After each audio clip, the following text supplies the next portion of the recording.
நாம் தமிழர் கட்சியிலேருந்து தொடர்ந்து பல்வேறு மாவட்ட செயலாளர்கள் நிர்வாகிகள் விலகிட்டே இருக்காங்க. சேலம், விழுப்புரம் அது தமிழ்நாடு ஃபுல்லாக தொடர்ந்துட்டே இருக்குது. நம்ம கட்சியில் முக்கிய பொறுப்புகளில் தலைமையில் யாரும் விலகலை, ஆனால் மாவட்டத்தில் இருக்கக்கூடிய முக்கிய நிர்வாகிகள் விலகிறாங்க, மாவட்ட செயலாளர் விலகிறாங்க.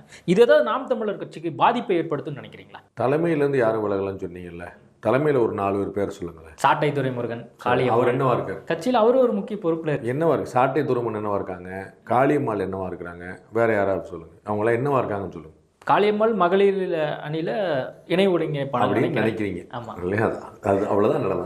அந்த உண்மையை நம்ம புரிஞ்சுக்கணும், புரியுங்களா? இப்போ திண்டுக்கல் சீனிவாசன் இருக்காரு அப்படின்னா அதிமுகவுடைய பொருளாளர், சரிங்களா? அந்த மாதிரி ஒரு பொறுப்பு இருக்கணும்ல. அவங்களுக்கு யாருக்கு என்ன பொறுப்புங்கிறது தெரிஞ்சுங்க. அது தெரியாது முதல்ல. அதுதான் சீமான் கட்சியை கட்டமைத்த விதமும் மற்றவர்கள் கட்டமைத்திருக்கிற விதம் என்டையர்லி டிஃப்ரெண்ட், சரிங்களா? சீமான் எம்ஜிஆர் மாதிரி, ஜெயலலிதா மாதிரி கட்டமைக்கிறாரு. இதே கட்சியுடைய கொள்கையிலேயே நீங்கள் நாம் தமிழரோட கொள்கையிலேயே 90% இணைஞ்சு போகக்கூடியதா மறுமலர்ச்சி திராவிட முன்னேற்ற கழகம், தமிழக வாழ்வுரிமை கழகம், அப்புறம் பழநெடுமாறனவருடைய இயக்கம், இந்த மாதிரி நிறைய இயக்கங்கள் இதோட 90% ஒத்து போகிற மாதிரி இருக்குது. அங்கெல்லாம் இல்லாமல் இங்கே ஏன் இருக்கிறாங்க? அவருக்குன்னு ஒரு கணக்கு இருக்குது, அந்த வழியில் போகணும் பார்க்குறாரு. அப்போ மற்றவர்கள்லாம் வர்றது போகிறது அவருக்கு கணக்கு கிடையாது. அந்தந்த மாவட்ட நிர்வாகிகள் விலகுறாங்க அப்படிங்கிறனால அது கூண்டோடு கலைஞ்சிருச்சுங்கிற அர்த்தம் இல்லை. அவங்களுக்கு ஒரு அதிருப்தி இருக்கும். ஸோ இவர் நடத்துகிற விதத்தில் நீங்கள் கன்வென்ஷனல் பொலிட்டிக்கல் பார்ட்டி மாதிரி அவர்கிட்ட எதிர்பார்க்க முடியாது. இது வரைக்கும் அவங்க கட்சியோட செயற்குழு எப்போ கூடி பார்த்தீங்க, பொதுக்குழு எப்போ கூடி பார்த்தீங்க? அதெல்லாம் அவர் கணக்கில் வச்சுருப்பார், பேப்பரில் ஏறிக்கிட்டே இருக்கும். அதெல்லாம் எப்போ நடந்துச்சுன்னு யாருக்குமே தெரியாது. அங்கே ஒன் மேன் ஆர்மி தான் அது ரொம்ப தெளிவாக டே ஒன்லேருந்து கட்டமைச்சார். வேறு எந்த காரணத்துக்கும் கிடையாது. இப்படி தான் வண்டி ஓட முடிவுட்டார். அதில் ஏற்போர் இருப்பாங்க, மறுப்போர் இல்லாமல் போயிடுவாங்க. அதில் ஒன்றும் போட முடியாது. இன்னும் சொல்லப்போனால் பேர் தெரிஞ்ச விஷயங்கள் பார்த்துங்க. நம்ம ஐயநாதன்லேருந்து, வேனரசுலேருந்து, இப்போ திமுக அதிமுகவில் இருக்கக்கூடிய ராஜீவ்காந்திலேருந்து, கல்யாண சுந்தரத்துலேருந்து நிறைய பேர் அங்கேருந்து வெளியே போயிருக்காங்க. நான் அடிக்கடி சொல்வேன், நமக்கு பேர் தெரிந்தவர்கள் சேர்ந்ததை விட பேர் தெரிந்த வெளியே போனது தான் அதிகம் அப்படின்னு சொல்லுவாங்க. நமக்கு 4 பேர் தெரியும், 4 பேர் வெளியே இருக்காங்க அப்படின்னு. அப்போ மிச்சம் 2 பேர் தான் பேர், 2 பேர் உள்ளே இருக்கிறாங்க அப்படின்னு அவங்க கூடயும் சண்டை போட்டுருக்காரு. அப்போ அவர் ரொம்ப தெளிவான ஒரு அரசியல் நடத்துகிறார். நான் என்னுடைய சித்தாந்தம், அவ்வளோதான். இடையில ஒன்றும் கிடையாது. சித்தாந்தம் பிடிச்சா ஓட்டு போடு, என்னையை பிடிச்சா ஓட்டு போடு, இல்லைன்னா வேற ஆளா பாரு அப்படின்னு சொல்லி அதில் தெளிவாக இருக்கார். அதனால் இது அவர்களுக்கு 35 லட்சம் ஓட்டு கிடைச்சிருக்கு போன முறை. 35 லட்சம் உறுப்பினர்கள் பிஜேபியிலேயே கிடையாது. உங்களுக்கு புரியுங்களா? அமைப்பு ரீதியாக நாம் தமிழரோட பெரிய கட்சி பிஜேபி, நான் எந்த தயக்கமும் இல்லாமல் சொல்லலாம். அமைப்பு ரீதியாக, சரிங்களா? அவங்கள்ட்டே 35, அவங்களுக்கு 46, 48 லட்சம் கிட்ட ஓட்டு விழுந்திருக்கு. ஆனால் 35 லட்சம் கேடர் தொண்டர்கள் அவங்கள்ட்டே கிடையாது, சரிங்களா? இந்த முறை அவங்க மெம்பர்ஸ் சேர்க்கும்போது எப்படி முடிக்கிறாங்க நம்பருங்கிற பார்க்கணும். அதுக்கு முன்னாடி கிடையாது. அப்போ நாம் தமிழர்கள் எப்படி இருக்கும்? 10-12 லட்சம் கூட தேராது நீங்கள் உறுப்பினர்கள்னு பார்த்தீங்கன்னா. அப்போ மிச்சம் உள்ள 25-30 லட்சம் பேர் எங்கேருந்து வந்தாங்க? அவர்கள் இன்ஃப்ளூயன்ஸ்லாம் வர்றாங்க. அவர் நம்ம நல்லா இருக்குப்பா, இந்த ஐடியாலஜி நல்லா பேசுகிறாருப்பா, இந்த 2 காரணங்களுக்காக வர்றாங்க. அப்போ இந்த மாவட்ட நிர்வாகிகள் போனாலும் வந்தாலும் அவருக்கு எந்த இழப்பும் இல்லை, பெரிய இழப்பு இல்லை அப்படின்னு நீங்கள் சொல்கிறீங்க. ஆனால் அந்த கட்சியில் கிட்டத்தட்ட ஒரு 10 வருஷம் இருக்காங்க, 15 வருஷம் இருக்காங்க. இப்போ சேலத்தில் இருக்கிறவர் ஒரு பொருளாளர் இருக்கார். அவர் இத்தனை நாள் ஃபண்ட் பண்ணியிருப்பார், அங்கே இருக்கக்கூடிய பல்வேறு பிரச்சனைகளுக்கு குரல் கொடுத்துருப்பாரு.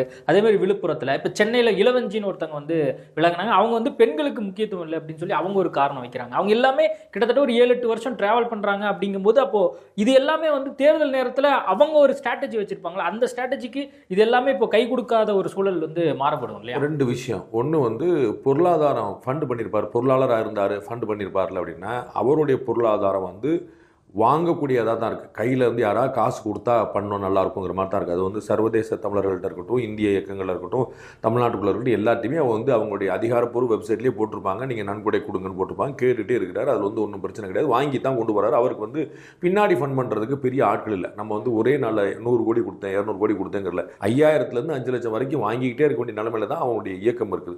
2வது, அவர் செலவு பண்ணக்கூடிய இடத்துல ஒரு பிரம்மாண்டமான மாநாடு போடுறேன்னா இத்தனை நாளாக அவர் கட்சி நடத்தி கிட்டத்தட்ட ஒரு 10 வருஷமாக கட்சி நடத்தி விஜய் அளவு கூட இல்லை, பாதி கூட அவர் செலவழிச்சு கிடையாது. அவர் ஒட்டுமொத்தமாக அவருடைய பொலிட்டிக்கல் வரலாற்றில் எவ்வளோ செலவழிச்சிருப்பாரோ அது விஜயோட ஒரு மாநாட்டில் பாதி செலவு கூட இருக்காது. அவ்வளோ லைட்டு, அவ்வளோ கூட்டம் கூட்டுறாரு, சரிங்களா? ஆனால் அவ்வளோ லைட்டுன்னு இங்கே ஒரு முட்டுச்சந்தில் ஒரு இடம் கொடுக்குறாங்க, அங்கேயும் போட்டு அவர் தன்னுடைய குரல் எழுப்பிட்டு தான் வர்றாரு. அதனால் அவருக்கு காசு செலவு. அவர் லாரி மேலே ஏறி நின்று பேசிடுவார், சரிங்களா? டிராக்டர் மேலே ஏறி நின்று பேசி விட்டு போயிடுவார். அவருக்கு அது கிடைச்சிடல. அவர் மேலே பெரிய பந்தல் தேவையில்லை. இப்போ தேர்தல் காலங்களில் பார்த்தீங்கன்னா பழைய கம்யூனிஸ்ட் கட்சிகள் போல ஒரே ஒரு மைக்கு, ஒரே ஒரு நபர் பேசிக்கிட்டு போயிட்டே இருக்கிறார். மிச்ச நேரத்துக்கு வண்டி மேலே ஏறி பேசிட்டு போயிடுறாரு. அதுவும் பிரச்சனை கிடையாது. ஸோ அவருக்கு மற்ற கட்சிகள் போல ஒரு பெரும் செலவு கிடையாது. இயக்கத்தை நடத்துறதுக்குன்னு ஒரு திட்டமிட்ட செலவு உண்டு, அதை மட்டும் தான் பண்ணுவார். அது கம்யூனிஸ்ட் கட்சிகளுக்கு இணையா இல்லாட்டி அதை விட குறைவான செலவு தான் அவருக்கு ஆகுதுன்னு நான் சொல்லுவேன். அவ்வளோதான் இருக்குது, அவ்வளோதான் பண்ணுறாரு. இருந்தால் இன்னும் நிறையா பண்ணுவார். அவ்வளோதான் அவருக்கு இருக்குது. அதனால பிரச்சனை. ஸோ ஒரு ஃபண்டு நின்றுமோ அப்படிங்கிறதுல வர்றதே 100 ரூபா தான், அது நின்னாலும் ஒன்றும் இல்லை வந்தாலும் ஒன்றும் இல்லைங்கிற இடம் தான் ஒன்று. ரெண்டாவது, பெண்களுக்கு வந்து முக்கியத்துவம் இல்லை அப்படின்னு எனக்கு இளவஞ்சி அவர்களுடைய பேரை நான் இன்னைக்கு தான் கேள்விப்பட்டேன். ஏதோ ஒரே ஒரு ஃபோட்டோ மட்டும் அவரோட பக்கத்தில் இருக்கிற மாதிரி ஒரு டாக்டர் இளவஞ்சி சொன்னார். அதான் அப்படி பார்த்தா தெரியல, அவங்கள தான் கேண்டிடேட்டானு பாட்டினாரான்னு தெரியல, ஏதோ ஒரு கேண்டிடேட்டாக வேற ஒரு டாக்டர் பாட்டினாங்க, எனக்கு அவங்க சரியா தெரியல, அவங்க தானே அவங்களான்னு தெரியல. பெண்களை முக்கியத்துவம் கொடுக்குறாங்கன்னு பார்த்தா தமிழ்நாட்டில் 234 தொகுதியில் சரி பாதி தொகுதி பெண்களுக்கு கொடுக்குற இன்னொரு கட்சியே கிடையாது. கொடுக்குற கட்சி கிடையாதுங்கிறத விட்டுருங்க, கொடுப்போம்னு சொல்கிற கட்சி கூட கிடையாது, கொடுப்போம்னு சொல்கிற கட்சி கூட, கொடுப்போம்னு நினைக்கிற கட்சி கூட கிடையாது. 33% வழி இல்லைங்கும்போது ஒருத்தர் 50% கொடுத்துட்டு இருக்காருங்கிற நீங்கள் அண்டர்ஸ்டிமேட் பண்ண முடியாது. நான் சொல்ல அவர் ஜெயிக்கிறதா தோக்கிறதா, நல்ல ஸ்ட்ராட்டஜியா, உண்மையிலே செய்கிறாரா, சும்மா காமெடியாக செய்கிறாரா, அதுக்கெல்லாம் வரல. செய்கிறாரு, செஞ்சு காட்டிட்டார். அது சட்டமன்றத்திலையும் செஞ்சு காட்டார், மக்களவையிலையும் செஞ்சு காட்டார். சரிபாதியில் வேட்பாளர்கள் வந்து பெண்கள்ன்றார். இது எந்த கட்சிக்கு, இந்தியாவில் எந்த கட்சிக்கு தெம்பு இருக்குன்னு நான் கேட்குறேன். உங்களுக்கு புரியுங்களா? செஞ்சு காட்டார். அப்போ பெண்கள் முன்னுரிமை, அது வந்து ஒரு ஆளோட புருஷன் பொண்டாட்டியாக இருக்கட்டும், ஒரு ஆளோட அண்ணனாக இருக்கட்டும், ஒரு ஆளோட தங்கச்சியாக இருக்கட்டும், பினாமியாக இருக்கட்டும், ஏதோ ஒன்று பெண்கள் போன்று கேட்டு நிப்பாட்டுறாருல, வெற்றியோ தோல்வியோ நிப்பாட்டு, அந்த வேட்பாளர் பூரா நிப்பாட்டி தான் நீங்கள் 35 லட்சம் ஓட்டு வாங்கியிருக்காரு, 8% ஓட்டு வாங்கியிருக்காரு, அரசியல் அங்கீகாரம் தேர்தல் அனுப்பி பெற்றிருக்காரு. அப்போ இந்த சரிபாதி பெண்கள் அப்படிங்கிறது எல்லா பெண்களுடைய இயக்கமாக இருக்கக்கூடிய விஷயத்த சீமானை தவிர தமிழ்நாட்டில் எந்த கட்சி செய்யுதுன்னு நான் கேட்குறேன். எந்த கட்சி? காங்கிரஸா, பிஜேபியா, ஏடிஎம்கேவா, டிஎம்கேவா? யார் பேசுறது? 33% இடஒதுக்கீடு பேசுகிற யாரா செய்கிறாங்களா? ஒருத்தர் 50% கொடுத்து போயிட்டு இருக்காரு. அப்போ பெண்களுக்கு முக்கியத்துவம் கொடுக்கலன்னு அவங்களுக்கு ஏதாவது தனியாக பிரச்சனை இருக்கலாம், அது எனக்கு தெரியாது. அவங்க ஏதாவது சொன்னாங்கன்னா நான் ட்ரை பண்ண முடியும். இப்போ நீங்கள் பொருளாதாரம் பெண்களுக்குன்னு பொதுவான ஜென்ரலைஸ்டாக நீங்கள் விஷயம் சொன்னால் ஜென்ரலைஸ்டாக பதில் சொன்னேன். இல்லை அவங்க இளவஞ்சியை வந்து இப்படி வஞ்சிச்சுட்டாங்க, இந்த மாதிரி பிரச்சனை ஆகிப்போச்சுன்னா நான் வந்து ஐ கேன் ட்ரை சம்திங், என்ன நடந்திருக்கணும். அவங்க என்ன சொல்கிறாங்க, புதுசாக வர்றவங்களுக்கு வாய்ப்பு கொடுக்குறாங்க, தொடர்ந்து நாங்கள் கட்சியில் பயணிக்கிறோம், அவங்களுக்குலாம் வந்து முக்கிய பங்களிப்பு வந்து கொடுக்கறதில்ல, கட்சியிலே வந்து பொறுப்பு கொடுக்கறதில்ல, நீங்கள் வந்து தேர்தலில் நிற்பதற்கு வாய்ப்பு கொடுக்குறீங்க, கட்சி தலைமையில் பொறுப்பு கொடுக்க மாட்டேங்கிறீங்க அப்படிங்கிற ஒரு குற்றச்சாட்டு அவங்க. அதுதான் கட்சி தலைமையில தான் யாருக்குமே இல்லையே, இருந்தாலும் ஒன்று தான் இல்லாட்டாலும் ஒன்று தான். நான் கட்சியில் வந்து தலைமை ஒருங்கிணைப்பாளர் அவர் ஒரு போஸ்ட் போட்டிருக்காரு, சரிங்களா? அவருடைய போஸ்ட் வந்து பார்த்தீங்கன்னா சீமானுடைய பதவி பார்த்தீங்கன்னா நாம் தமிழர் இயக்கத்தின் தலைமை ஒருங்கிணைப்பாளர் இருக்கும். அப்போ தலைமை ஒருங்கிணைப்பாளர் மற்ற ஒருங்கிணைப்பாளர்கள் யாருன்னு பார்த்தீங்கன்னா ஒரு 10 பேர் இருப்பாங்க. அப்புறம் மாவட்ட ஒருங்கிணைப்பாளர் நீங்கள் சொன்ன கிருஷ்ணகிரி ஆகட்டும், திருச்சி ஆகட்டும், மற்ற எந்த ஒருங்கிணைப்பாளர் யாருக்கு தெரியும்? அந்த அமைப்பே அப்படிதான், அந்த சிஸ்டத்துக்கு ஒருத்தர் தான் போனீங்க. அப்போ உங்களுக்காக பதவிக்கு போனீங்கன்னா நீங்கள் ராஜீவ்காந்தி மாதிரி, கல்யாண சுந்தரம் மாதிரி இன்னொரு இடத்துக்கு போங்க, உங்களுக்கு நல்ல கௌரவம் கிடைக்கும், ஒன்றும் பிரச்சனை இல்லை, நீங்கள் போகலாம். நீங்கள் வந்து நான் இங்கே இருந்திருக்கேன், நான் இளவஞ்சி இருந்திருக்கிறேன், நான் கிருஷ்ணகிரி மாவட்டத்தில் இருந்திருக்கிறேன், நான் வந்து மற்ற மாவட்டத்தில் இருக்கேன், நான் பெரிய போஸ்ட் இருக்கேன், நல்லா போங்க, யார் வேணான்றா? அவர் வந்து யாரையுமே ஏங்கலை. அவர் வந்து தயவுசெய்து தம்பி மீள் பரிசீலனை பண்ணுங்க, திரும்ப வா தம்பி, திருந்தி வா தம்பி, யார்ட்டையுமே சொல்லி அவர் அவன் மாதிரி பிள்ளைய போயிட்டு போகிறாங்க போங்கப்பா அப்படின்னு சொல்லி முடிச்சு விடாரு. அவங்க இந்த ராஜீவ்காந்தி கல்யாண சுந்தரம் போன போதே நான் தான் தம்பிகள் அனுப்பி விட்டுருக்கேன்ட்டார் ஒத்தவரில். அன்னைக்கு சொன்னது வந்து என் தம்பிகளை கூட அங்கங்கே விதைச்சிட்டு இருக்கேன், இவங்களுக்கு தெரியாது அப்படின்னு சொல்லிவிட்டார். அப்போ வந்து அவர் போகிறத பற்றி குழப்பம், அவர் மக்கள் நம்பி பெரிய கூட்டு நான் தான் போட்டு கன்னியாகுமரியில் பேட்டி கொடுக்கும்போது என்ன சொல்லிவிட்டாரு, தமிழ்நாட்டிலே பெரிய கூட்டு நான் தான் வச்சிருக்கேன், மொத்தம் 2 கட்சியோட 3 கட்சி, நான் 8 கோடி பேர் வச்சிருக்கேன். விஜயகாந்த் சொன்ன அதே விஷயத்தை சொல்லிட்டார், நான் ஆண்டவனையும் மக்களையும் நம்பி பண்ணுறேன்னு விஜயகாந்த் சொன்னார். இவர் வந்து மக்கள் நம்பி நான் பண்ணுறேன், 8 கோடி பேர் கூட்டணின்னு சொல்லிட்டார். அப்போ ஒன்றுமே இல்லை, உங்களுக்கு பதவி கிடைக்கல, அங்கீகாரம் கிடைக்கல, you can take your path. அவர் என்ன சொல்றாரு, நான் என்னுடைய கொள்கை 2 தான் பாயிண்ட், ஒத்து இருந்தால் வாங்க, இல்லாட்டி போங்கன்ற. அப்போ நம்ம ஒத்துலாம் போகலாமே, நமக்கு ஒன்றும் பிரச்சனை. நம்ம ஒன்று அவருக்கு வாக்கப்பட்டிருக்குமா, அதில் நம்ம அவர் மீறி போக முடியாது, நம்ம என்ன செய்ய முடியாது, நமக்கு வந்து சொந்தக்காரன் அண்ணன் ஒன்றுமே கிடையாது. நமக்கு வந்து நம்ம பாலிசினால பிடிச்சி போகிறோம், பிடிக்கல கிளம்பி போயிட்டு இருக்கலாம். ஒன்றும் இப்போ தேர்தலுக்கு இன்னும் ஒரு வருஷம் தான் இருக்குது அப்படிங்கும்போது தேர்தல் நேரத்தில் கட்சி நபர்கள் தாவுவாங்க அப்படிங்கிறது ஒரு பக்கம், தொடர்ந்து பயணிக்கிறவங்க வந்து வேற கட்சிக்கு போறதுக்கான கமலஹாசன் அவருடைய கட்சியில திரு மகேந்திரன் ஒருத்தர் இருந்தார், உங்களுக்கு தெரிஞ்சிருக்கும்னு நினைக்கிறேன். அப்போ வந்து அவர் வந்து டாக்டர் மகேந்திரன், நம்ம வந்து பொள்ளாச்சிக்காரரு, அவர் வந்து திமுகவில் இன்னைக்கு போயிட்டார். திரு மகேந்திரன் வெளியே போன அப்புறம் கமலஹாசன் கட்சி என்னாச்சு நீங்கள் புரிஞ்சுக்கணும், புரியுங்களா? அப்போ வந்து பின்னாடி இருக்கக்கூடியவர்கள் எவ்வளோ செல்வாக்கு மிக்கவர்களாக இருக்கிறார்கள், எவ்வளோ பெரிய ஃபண்டு பண்ணக்கூடியவர்களாக இருக்கிறாங்க, அவங்க எப்படி மற்றவங்களெல்லாம் எப்படி அவன் ஹேண்டில் பண்ணாங்க. அது கமலஹாசன்ங்கிறது ஒரு மூலவர் மாதிரி. இப்போ வெளியில் ஒரு உற்சவர்னு ஒருத்தர் இருக்கணும், சரிங்களா? அப்போ வந்து அந்த உற்சவரை ஹேண்டில் பண்ணி அவர் போனார்னா ஒரு பிரச்சனை வரும். கமலஹாசன் அவர்களுக்கு பேரிழப்பாக நான் கருதுறேன் வெளியிலேருந்து, அது கமலஹாசன் அவர்கள் மறுக்கலாம். பட் நான் பார்த்து அவர் போனதுக்கப்புறம் அவருடைய பாலிசியே மாறி போச்சு, பாலிடிக்ஸே மாறி போச்சு. அதற்கு முன்னாடி அவர் கட்டமைச்ச பிம்பமும் அவர் இறங்கி போராடினதும் வேற விஷயம். அவர் கோயம்புத்தூர் நின்னதே அந்த இடத்துல தான். தமிழ்நாட்டில் எவ்வளோ தொகுதி இருக்கும்போது கோயம்புத்தூருக்கு போனதே இந்த இடத்துல தான். அவர் சொன்னபோது என்ன நான் கேள்விப்பட்டது, திரு மகேந்திரன் சொன்னதே வேற தொகுதி, இவர் போய் வேற தொகுதியில் நின்னார்னு வச்சுக்கோங்களேன். இருந்தாலும் அங்கே வந்து கிட்டத்தட்ட ஒரு 1000 ஓட்டில் தான் வெற்றி வாய்ப்பு இழந்தார், இல்லாட்டி இந்த எம்எல்ஏவே ஆயிருந்திருப்பார். அப்போ அவர் போன போகிற நிலைமைங்கிறது வேற, சரிங்களா? அதை மாதிரி திரு சீமானுக்கு அப்படி கிடையாது. சீமான் தான் மூலவர், சீமான் தான் உற்சவர், சீமான் தான் பல்லக்கு தூக்குறவர், சீமான் தான் பல்லக்கில் உட்காந்துருவர். அவர் தான் அங்கே மொத்தமும். நான் சொல்ற மாதிரி அவரும் அவருடைய கொள்கைகளும் அவர் தான். இன்னொருத்தர் வந்தால் பரம சந்தோஷம், தம்பிகள் பூரா வாங்கம்பார். நீங்கள் அப்புறம் வந்து ஒவ்வொரு முறையும் தேர்தலில் வந்து வேட்பாளர் நிறைய மாத்துறாரு, சரிங்களா? நிறைய பேர் மாத்துறாரு. இல்லை, அதுவே ஒரு பிரச்சனையாக மாறுது அப்படின்னு ஒரு குற்றச்சாட்டு வைக்கிறாங்க. மற்ற கட்சிக்காரங்களாம் எங்கள் கட்சியில் சேருங்க அப்படின்னு சொல்லி சொல்கிறாங்க. இப்போ பாஜகவாக இருக்கட்டும், திமுகவாக இருக்கட்டும், மற்ற கட்சியில் இருக்கிறவங்களாம் வந்து சேருன்னு சொல்கிறாங்க.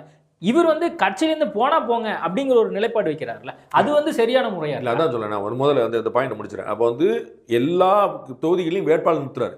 அநேகமாக அடுத்த தேர்தலில் அவங்களை வேட்பாளர் நிறுத்துறது இல்லை. இது வந்து ஒரு ஸ்ட்ராட்டஜியாக வச்சிருக்கிறார். ஒரு 230 நாளில் ஒரு 50-60 தான் பழைய வேட்பாளர் திரும்பி கொடுக்குறாரு. மிச்சம் உள்ள 180 வேட்பாளர் வந்து புதுசாக போட்டுறாரு. அது என்ன காரணம்னு அவங்க ஒன்றுமே இல்லாட்டா அந்த ஜெயிக்கிற ஆர்வத்தில் ஒரு 5 லட்சம் 10 லட்சமாக செலவழிச்சிருப்பாங்க. புரியுங்களா? அடுத்த முறை ஒரு 10 லட்சம், அடுத்த முறை 10 லட்சம், நாளைக்கு என்ன சொல்லுவாங்க, நான் சீமானால நான் அடுத்தருக்கு வந்தேன். அப்போ பொட்டன்ஷியல் கேண்டிடேட்ஸ் எவ்வளோ பேர் இருக்காங்களோ அவங்கள வச்சு பூரா ட்ரை பண்ணுறது. அவங்களுடைய ஓட்டு கூடுறதுக்கு அவங்களுடைய செல்வாக்கு காரணம், இங்கே உள்ளது காரணம். அண்ட் இவர் வந்து பிரபலங்களை நம்பி தேர்தல் செஞ்சு இன்னைக்கு வரைக்கும் ஏதாவது ஒரு பிரபலம் அந்த கட்சியில் சேர்ந்தாருன்னு சொல்லுங்க. ஏடிஎம்கேல இருந்த முன்னாள் மத்திய அமைச்சர், திமுக இருக்கக்கூடிய இன்னாள் அமைச்சர் அப்படின்னு யாரா அங்கே போய் சேர்ந்தான்னு சொல்லுங்க. அப்படி ஒருத்தர் கூட பார்க்க முடியாது. அவர் வந்து தீர்மானித்தார், போறவங்களை போங்கன்னா என் கூட இருக்காதுன்னு அவர் சொல்லலை. போறேன்னு சொன்னப்போ அவர் என்ன சொல்றது, நான் ஏற்கனவே பலமுறை டைவர்ஸ் பண்றேன்னு சொல்ல பொண்டாட்டி மேலே நீங்க எப்படி காலத்துக்கு போட முடியும்? அதுக்கு மேலே அது வழியே கிடையாது. நீங்கள் டைவர்ஸ் பண்ணால் பண்ணது அவ்வளோதான். டைவர்ஸ் பண்ணுறதுக்கு முன்னாடி நீங்கள் வீட்டில் உட்காந்து சண்டை போடுங்க. நீங்கள் நியாயம் கேளுங்க, ஜனநாயகம் கேளுங்க, நீ பேசுங்க, கட்சியில் வந்து ஜனநாயகம் இல்லை அப்படின்னு பேசுங்க. அது நீங்கள் செய்ய வேண்டியது. நான் வெளியேறுகிறேன்னு ப்ரெஸ்ஸை பார்த்து சொன்ன பிறகு அவர் வந்து போன்னு நம்ம வான்னு சொல்லுவாரா? நீங்கள் வந்து ஒரு மாவட்ட தலைவரை பார்த்து நீங்கள் வந்து கால் விடணும்னு சொல்லுவார்னு நினைக்கிறீங்களா? எங்கே எந்த கட்சியில் செய்வாங்க? அந்த எல்லா கட்சியிலும் வாங்க வாங்கன்றாங்க. யார் வாங்க வாங்கன்றாங்க? வர்றேன்னு சொல்கிறவங்கள வாங்கன்னு சொல்லுவாங்க. சரிங்களா? இவங்க போய் ஆள் பிடிச்சிக்கிட்டு இருக்க மாட்டாங்கல்ல. அப்போ இவங்க என்ன பிஜேபி நாம் தமிழர் செய்யணும், சொந்த கட்சிக்குள்ளே ஆள் பிடிக்கணுமா? போறேன்னு சொன்னவங்களும் போயிட்டு வாங்க. அவர் வந்து என் கட்சியில் யார் இருக்கிற வேண்டாம், நான் வந்து ஓட்டு வாங்காமல் நான் வந்து உட்கார்ந்துட்டு இருக்கேன்னு சொல்லியே. ஓட்டு வேணும்ல, மக்கள்கிட்ட போய் நிற்கிறாருல, அதுக்கு வந்து நிர்வாகிகள் வேணும்ல. நான் போறேன்னு சொன்ன பிறகு பேச்சுவார்த்தை கிடையாதுன்ற. இப்போ தமிழக வெற்றி கழகம் வந்தனால தான் இந்த மாதிரி ஒரு விஷயம்லாம் நடக்குது அப்படின்னு எதுவும் நீங்கள் நினைக்கிறீங்களா? அது ஒரு காரணமாக இருக்கலாம், நான் வந்து இருக்காதுன்னு சொல்லலை. ஆனால் அப்படி ஒரு கோச்சிங் நடக்கிறதா நான் வந்து இன்னும் உணரலை. அது வந்து ரொம்ப ஸ்ட்ராங்காக அந்த பக்கம் போகிறாங்க, இங்கேருந்து கிளம்புறாங்க, அங்கேருந்து ஆள் பிடிக்கிறாங்க இப்படின்னு நான் இன்னும் நினைக்கல. அது ஒரு காரணமாக இருக்கலாம். பட் இவருடைய போக்கு வந்து சர்வாதிகார போக்கு தாங்க. அதில் வந்து குழப்பம் இல்லை. அது நம்ம we have to very clear. Thiru Seeman வந்து நான் என்னுடைய பாலிசி அப்படி தான் நிற்கிறவர். அவர் வந்து நீங்கள்லாம் வாங்க நாங்கள்லாம் வாங்க இல்லாட்டி அவர் கூட்டணியே வச்சிருப்பாருங்க. இன்னைக்கு அவர் வந்து இன்னைக்கு ஏடிஎம்கேவோட கூட்டணி வச்சாருனாங்க, அதில் வந்து ஒரு 25 எம்எல்ஏ வாங்கிடுவாருங்க அவர். நாளைக்கு தேர்தலில் 25 எம்எல்ஏவோட 15-16% ஓட்டோட நிற்கக்கூடியவர் ஏன் மாட்டேன்றார்? அவர் ஒரு பாதையில் போறாரு. சரியா தப்பாங்கிறது திரும்ப ஓரமாக வச்சிருக்கேன். அவர் வந்து ஒரு பாதையில் போறாரு. என்னுடைய பயணம் என்னுடைய இலக்குன்னு போறாரு. அப்புறம் நீங்க வந்து அதில் காம்ப்ரமைஸ் எதிர்பார்க்க முடியாது. காம்ப்ரமைஸா திருப்பி வழக்கம் போல போயிரும்ல. அந்த ஒரு பிரச்சனை. அப்போ எல்லா கட்சியும் பிரச்சனை இது நீங்களும் செஞ்சுட்டீங்க போயிரும்ல. அவர் நான் தனி வழின்றார். அண்ட் அந்த தனி வழி அவருக்கு வந்து ப்ராக்ரஸ் கொடுக்குது. அவர் வந்து டெவலப் ஆகிட்டே இருக்கிறார். அவர் வந்து 1.5% நீங்கள் 8% வந்திருக்காரு. இன்னைக்கு தேர்தல் ஆணையத்தோட இன்னைக்கு விடுதலை சிறுத்தைகள் கட்சி திமுக இல்லாமல் தேர்தல் ஆணையத்தின் அங்கீகாரம் வாங்கியிருக்க முடியாது. எந்த கட்சியோட தயவும் இல்லாமல் சொந்த கட்சியில் சொந்த காலில் நின்று தேர்தல் ஆணையத்தோட அங்கீகாரத்தை வாங்கியிருக்குது. ஒரு எம்எல்ஏ சீட் எம்பி சீட் கூட இல்லாமல் வாங்கியிருக்குது நாம் தமிழர். சரிங்களா? அப்போ வந்து அவர் ஒரு பாலிசி வச்சிருக்காரு. மற்றவங்கள நம்பி போய்க்கங்க, நான் என்னை நம்பி ஆண்டவன் நம்பி மக்கள் நம்பி நிற்கிறேன், நான் வந்து போறேன். அதுக்கு பலனும் கிடைச்சிருக்கு. உங்களுக்கு புரியுங்களா?